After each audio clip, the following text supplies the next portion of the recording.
Students, RL academy की online classes है, इनमें आपका स्वागत है। पॉलिटिकल साइंस में हमने एक चैप्टर स्टार्ट कर रखा है सेंट्रल गवर्नमेंट, और इस चैप्टर में प्रीवियस वीडियो में हमने जो पॉइंट्स पढ़े थे उनको मैं एक बार आपको रिवाइज करवा देता हूं। फर्स्ट पॉइंट हमने देखा था, इंडिया में गवर्नमेंट के कितने लेवल्स हैं? 3। There are 3 levels of government in India. Central government, जिसको आप यूनियन गवर्नमेंट भी बोल सकते हो, फेडरल गवर्नमेंट भी बोल सकते हो, और इंडियन गवर्नमेंट भी बोल सकते हो। स्टेट गवर्नमेंट, हर स्टेट की अपनी सेपरेट क्या है गवर्नमेंट्स हैं, जैसे Rajasthan government, Punjab government, Haryana government, Gujarat government, Goa government. Third आपकी है लोकल गवर्नमेंट, जिसके बारे में आपने प्रीवियस क्लासेज हैं उनमें स्टडी किया है। सेंट्रल गवर्नमेंट वाला जो हमारा चैप्टर है उसमें हमें ध्यान में रखना है, देयर आर 3 ऑर्गन्स या कंपोनेंट्स ऑफ गवर्नमेंट। गवर्नमेंट के कितने कंपोनेंट्स हैं? 3। Legislature, executive and judiciary. और तीनों जो कंपोनेंट्स हैं उनके बारे में हमें इस चैप्टर में अध्ययन करना है। फर्स्ट जो आपका कंपोनेंट है वो आपका है legislature. It is the first component of government. और इंडियन कॉन्स्टिट्यूशन में यूनियन लेजिस्लेचर को क्या नाम दिया गया है? पार्लियामेंट। पार्लियामेंट के 2 हाउसेज हैं, लोकसभा एंड राज्यसभा। प्रेसिडेंट है वो भी पार्लियामेंट का एक पार्ट है। लोकसभा, राज्यसभा एंड प्रेसिडेंट तीनों मिलकर हमारी पार्लियामेंट है, इसका फॉर्मेशन करते हैं। फर्स्ट जो मोस्ट इंपोर्टेंट क्वेश्चन हमने प्रीवियस वीडियो में पढ़ा था वो आपका था एक्सप्लेन अबाउट द फॉर्मेशन और ऑर्गेनाइजेशन ऑफ लोकसभा। लोकसभा के गठन या रचना को स्पष्ट कीजिए। बीच में मैं आपको एक बात और बोलना चाहूंगा, पॉलिटिकल साइंस के दोनों चैप्टर्स हैं वो एक दूसरे से पूर्णतया रिलेटेड हैं। अगर आपने पॉलिटिकल साइंस का सेंट्रल गवर्नमेंट वाला चैप्टर अच्छे से समझ लिया तो स्टेट गवर्नमेंट आपको पढ़ने की जरूरत नहीं है। यहां पर एक महत्वपूर्ण बात और ध्यान में रखनी है आपको, अगर आपने एक पार्ट को समझ लिया तो नेक्स्ट पार्ट आपके लिए क्या बहुत आसान होगा। अदरवाइज आप कितनी भी रेटाफिकेशन करना, ये दोनों के दोनों चैप्टर हैं वो आपको समझ में नहीं आएंगे। और ऐसा मैं क्यों बोल रहा हूं, जैसे जैसे हमारा चैप्टर आगे बढ़ेगा आपको सब बातें समझ में आ जाएंगी। हमने प्रीवियस वीडियो में एक क्वेश्चन मोस्ट इंपोर्टेंट पढ़ा था, एक्सप्लेन अबाउट द फॉर्मेशन और ऑर्गेनाइजेशन ऑफ लोकसभा। और आज हमारा नेक्स्ट क्वेश्चन है फॉर्मेशन और ऑर्गेनाइजेशन ऑफ राज्यसभा। राज्यसभा के गठन या रचना के बारे में आज हम पढ़ेंगे। जिन बच्चों ने लोकसभा के ऑर्गेनाइजेशन और फॉर्मेशन को अच्छे से समझ लिया है उनको अभी क्लासरूम के अंदर ही ये पॉइंट सब समझ में आ जाएंगे। हम राज्यसभा के ऑर्गेनाइजेशन या फॉर्मेशन में भी 7 पॉइंट्स हैं उनको ध्यान में रखेंगे। हमारी बुक में केवल 4 पॉइंट्स दिए गए हैं, लेकिन सुविधा की दृष्टि से हम राज्यसभा के फॉर्मेशन और ऑर्गेनाइजेशन को भी 7 पॉइंट जो है उनमें पढ़ेंगे। फर्स्ट पॉइंट आपका है प्राइमरी इंट्रोडक्शन। यही पॉइंट हमने कहां पढ़ा था? लोकसभा के ऑर्गेनाइजेशन में। सेकंड है नंबर ऑफ मेंबर्स या maximum strength of Rajya Sabha, election of the members of Rajya Sabha, qualifications required for membership, term और tenure of Rajya Sabha, meetings of Rajya Sabha and officers of the Rajya Sabha. यही पॉइंट हमने किसमें पढ़े थे? लोकसभा में। और अगर आपको लोकसभा का फॉर्मेशन याद हो गया, आपको 4 क्वेश्चंस हैं वो अच्छे से लर्न हो जाएंगे, और 4 में से एक क्वेश्चन इस बार 2021 के एग्जाम में डेफिनेट आएगा। और वो 4 क्वेश्चन क्या क्या है? Formation of Lok Sabha, formation of Rajya Sabha. फिर हम जाएंगे कहां पे? स्टेट गवर्नमेंट में। स्टेट गवर्नमेंट में भी आपको यही बातें पढ़नी है। स्टेट गवर्नमेंट में हम फर्स्ट पॉइंट क्या पढ़ेंगे? There are 3 components of state government, state legislature, state executive and state judiciary. यहां पे हमने क्या पढ़ा? पार्लियामेंट के बारे में, और पार्लियामेंट के 2 हाउसेज है उनके बारे में, लोकसभा और राज्यसभा। वहां स्टेट गवर्नमेंट में भी क्या आएगा? स्टेट लेजिस्लेचर, उसके भी क्या आएंगे? 2 कंपोनेंट्स या 2 ऑर्गन्स या 2 हाउसेज। कौन कौन से रहेंगे आपके? Legislative assembly and legislative council. इसलिए मेरी आप लोगों से रिक्वेस्ट है, बहुत अच्छे से ध्यान से इन चीजों को आप देखें। मैं भी इस चैप्टर को बहुत धीरे धीरे पढ़ा रहा हूं, किसी प्रकार की कोई जल्दबाजी नहीं की जा रही है। क्वेश्चन आपका क्या रहेगा? एक्सप्लेन अबाउट द फॉर्मेशन और ऑर्गेनाइजेशन ऑफ राज्यसभा। क्या आंसर लिखेंगे? We can explain about the formation or organization of Rajya Sabha by following 7 points। First आपका क्या है? Primary introduction. अब देखो, राज्यसभा के बारे में स्टडी करते समय हम साथ में किसको लेके चलेंगे? लोकसभा को।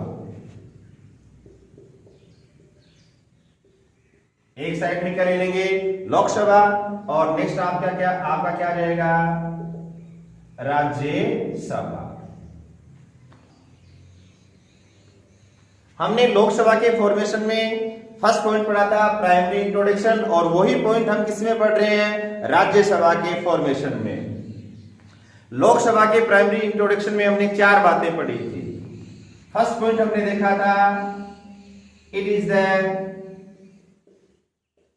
First house of parliament. Parliament का फर्स्ट हाउस किसे माना गया है?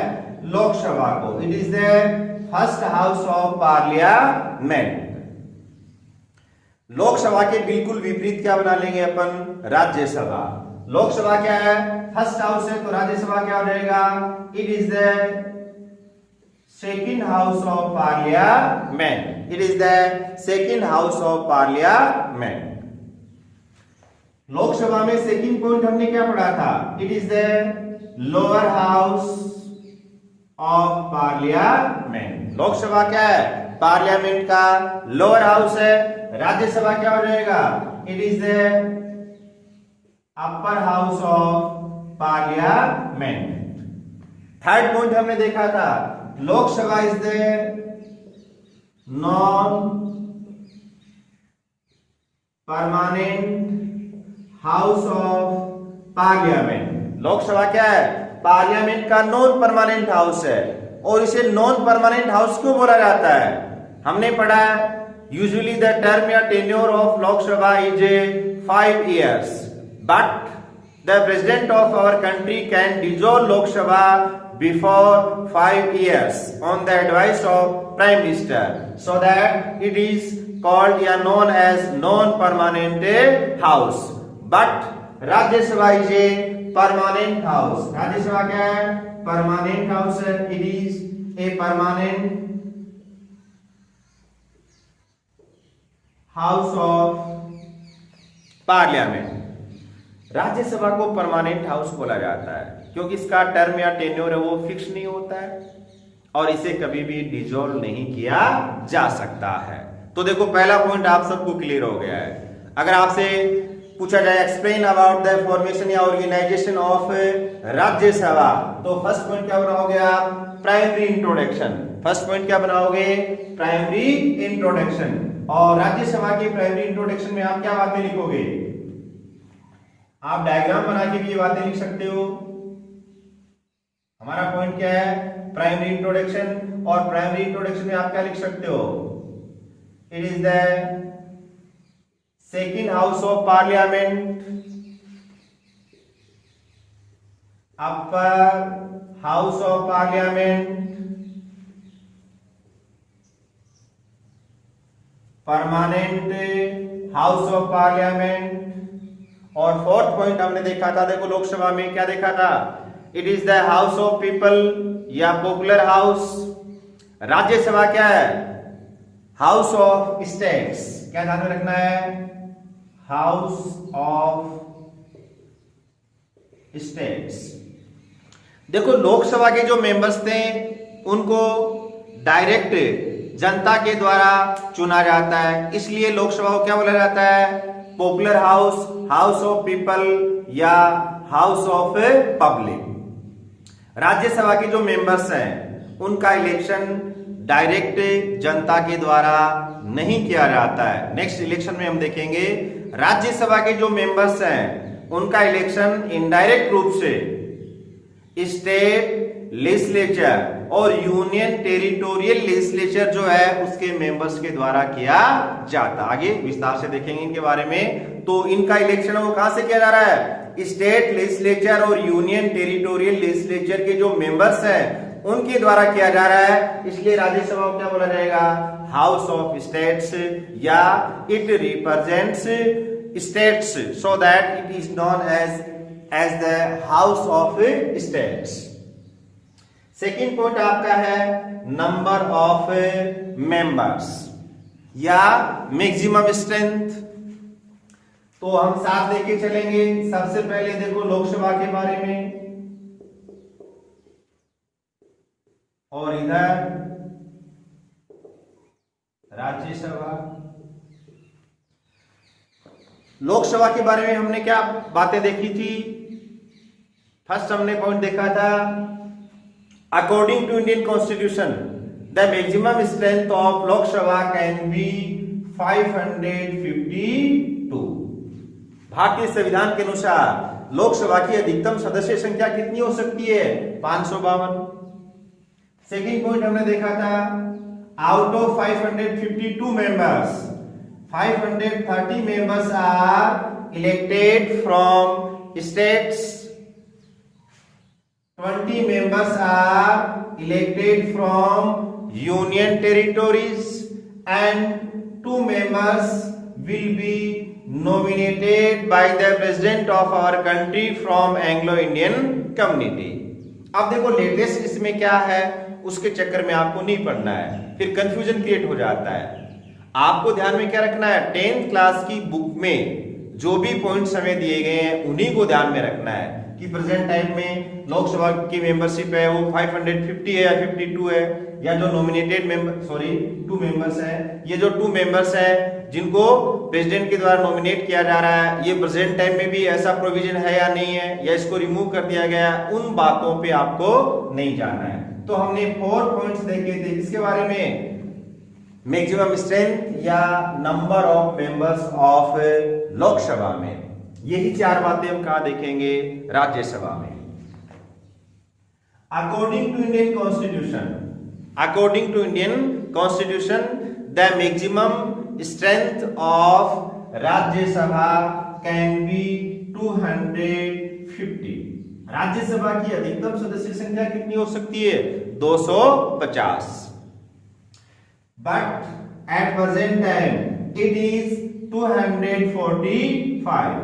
वर्तमान समय में राज्यसभा की मैक्सिमम स्ट्रेंथ कितनी है? 245। अब देखो 245 जो मेंबर्स हैं वो कहां से इलेक्ट होके आ रहे हैं? उनका इलेक्शन किसके द्वारा किया जा रहा है? स्टेट्स और यूनियन टेरिटोरियल लेजिस्लेचर के द्वारा। तो यहां पे हमें 2 बातें ध्यान में रखनी है। राज्यसभा के जो मेंबर्स हैं उनमें इलेक्टेड मेंबर्स कितने हैं और नॉमिनेटेड मेंबर्स कितने हैं।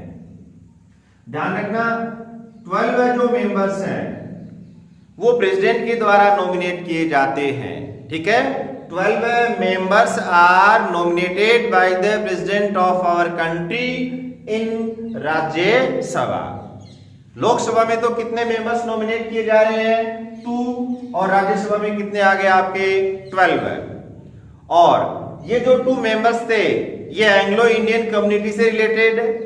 दूसरा इधर देखो, ये जो 12 मेंबर्स प्रेसिडेंट के द्वारा राज्यसभा में नॉमिनेट किए जा रहे हैं, ये मेंबर्स हैं वो literature, art, science, social services और गेम्स या स्पोर्ट्स के सेक्टर में एक्सपर्ट होते हैं, ठीक है। कौन कौन से सेक्टर्स में एक्सपर्ट होते हैं? आर्ट,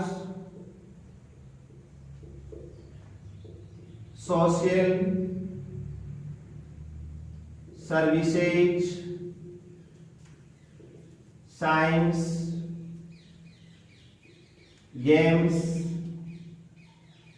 एंड लिटरेचर, ठीक है, एंड लिटरेचर। 12 मेंबर्स क्या हो गए आपके? नॉमिनेटेड हो गए। बाकी कितने बचे?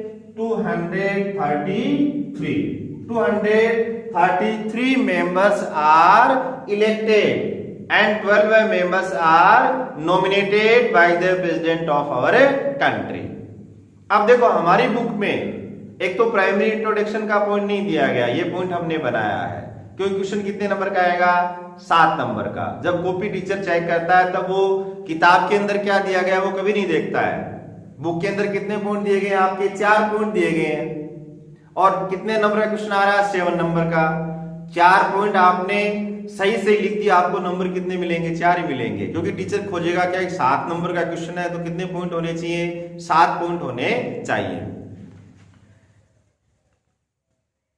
Number of members of Rajya Sabha या मैक्सिमम स्ट्रेंथ ऑफ राज्यसभा में आप क्या लिखोगे, according to Indian constitution the maximum strength of Rajya Sabha can be 250 but at present it is 245. Out of 245 members, 12 members are nominated by the president of our country, and these 12 members are expert in the field of literature, art, science, social services and sport. 233 members are elected. 233 सदस्य क्या है, निर्वाचित हैं। Next point देखो आपका आ रहा है election. Next point क्या आ रहा है आपका, इलेक्शन।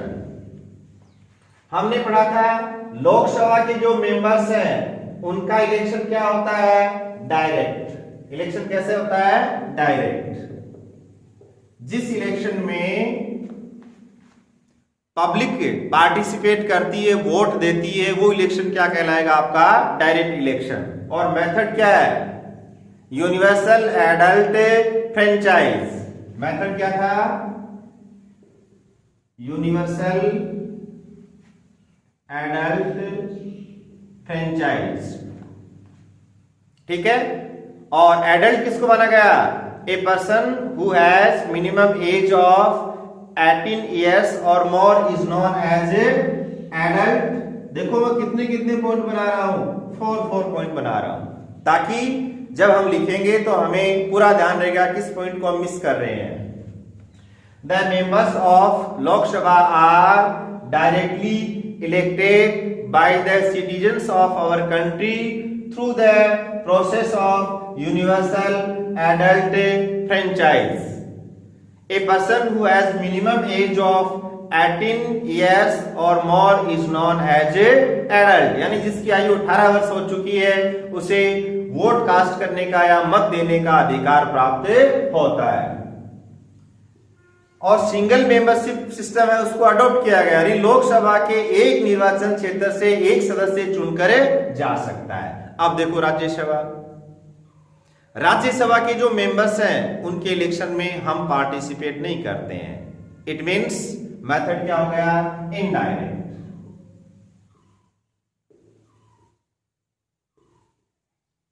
और वोट सिस्टम क्या होता है, वोट सिस्टम क्या है, एक नाम है, बहुत कठिन नाम है, ध्यान रखना, single transferable vote system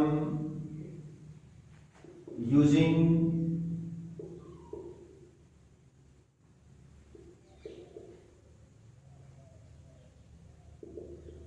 proportional representation। single transferable vote system using proportional representation, Hindi में बोलते हैं आनुपातिक प्रतिनिधित्व की एकल संक्रमणीय मत पद्धति। इस पॉइंट को हम जब प्रेसिडेंट का इलेक्शन पढ़ेंगे तब और अधिक समझने का प्रयास करेंगे। देखो राज्यसभा के जो मेंबर्स हैं उनका इलेक्शन किस मेथड से हो रहा है, इनडायरेक्ट रूप से। और कौन सा मेथड है, single transferable vote system using proportional representation. और कौन कर रहा है, by the members of state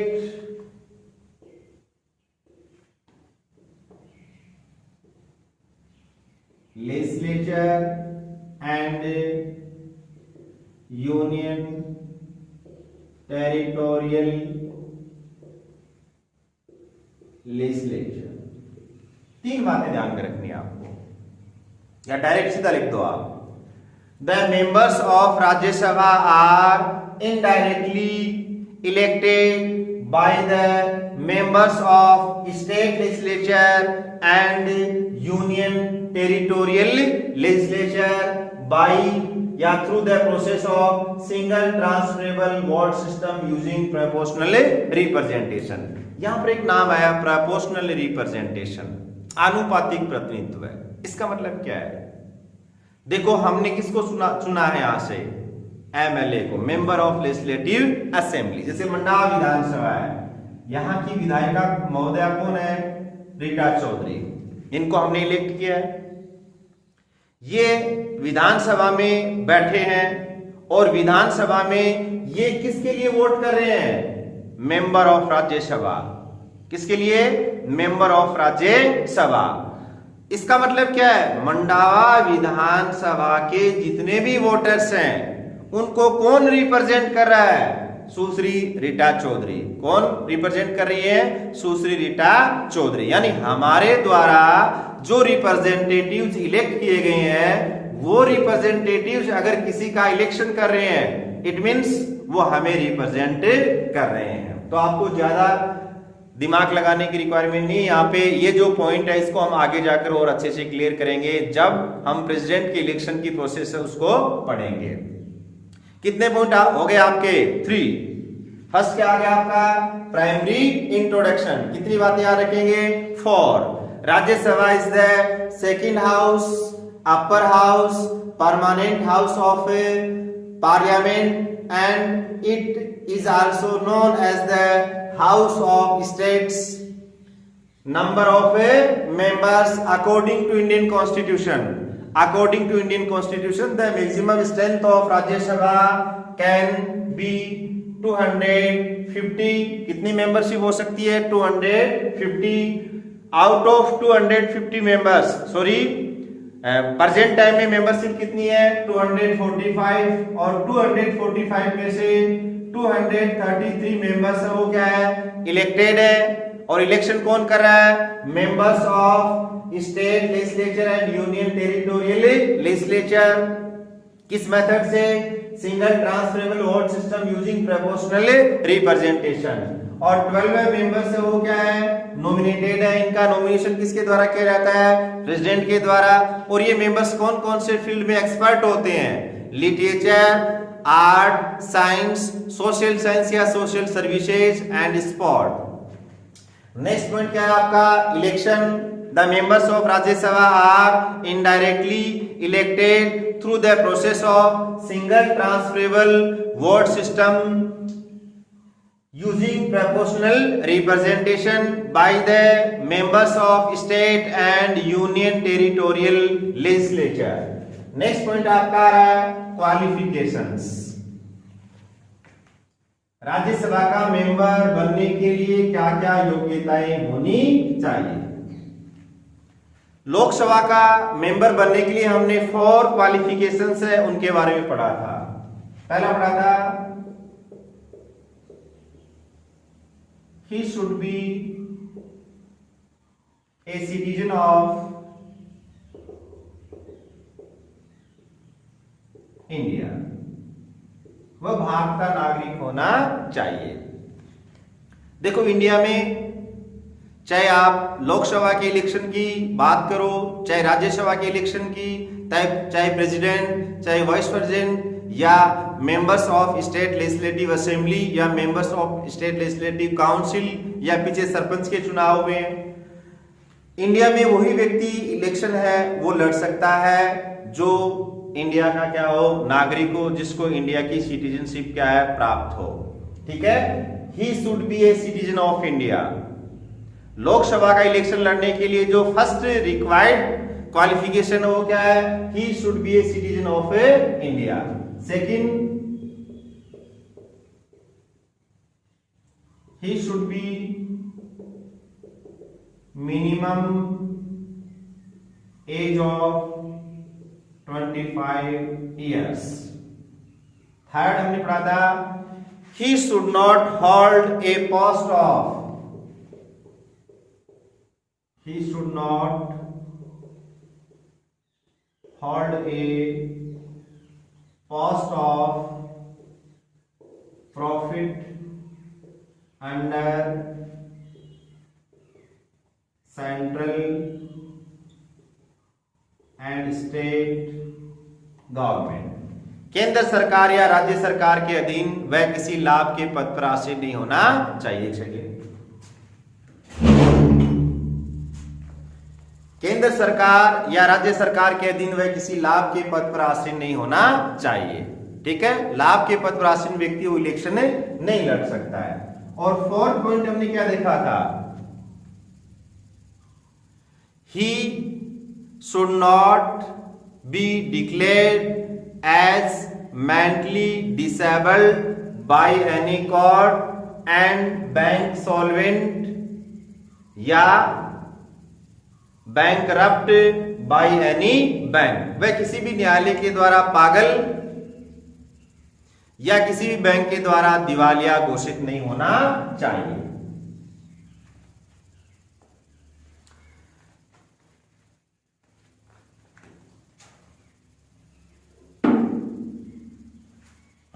light चली गई है बीच में। जो क्वालिफिकेशंस आपकी किसके लिए हैं, मेंबर ऑफ लोकसभा, बिल्कुल समान क्वालिफिकेशन किसके लिए रिक्वायर्ड है, for the member of Rajya Sabha. First क्या है, राज्यसभा में क्या लिखेंगे, he should be a citizen of India. Second जो क्वालिफिकेशंस है वो किससे रिलेटेड है, एज से रिलेटेड है।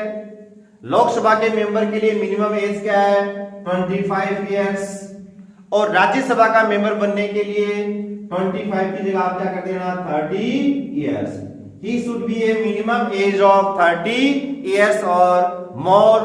बाकी की जो क्वालिफिकेशंस हैं वो क्या है, सेम है, चाहे लोकसभा का मेंबर हो चाहे राज्यसभा का मेंबर हो। आज अपन इतने ही पॉइंट पढ़ेंगे, नेक्स्ट वीडियो में हम नेक्स्ट पॉइंट पढ़ेंगे। एक बार मैं आपको फटाफट रिवाइज करवा देता हूं।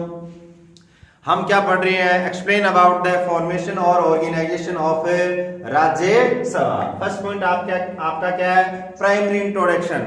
कितनी बातें ध्यान में रखोगे, 4। Rajya Sabha is the second house, upper house, permanent house, house of states. Second है number of members.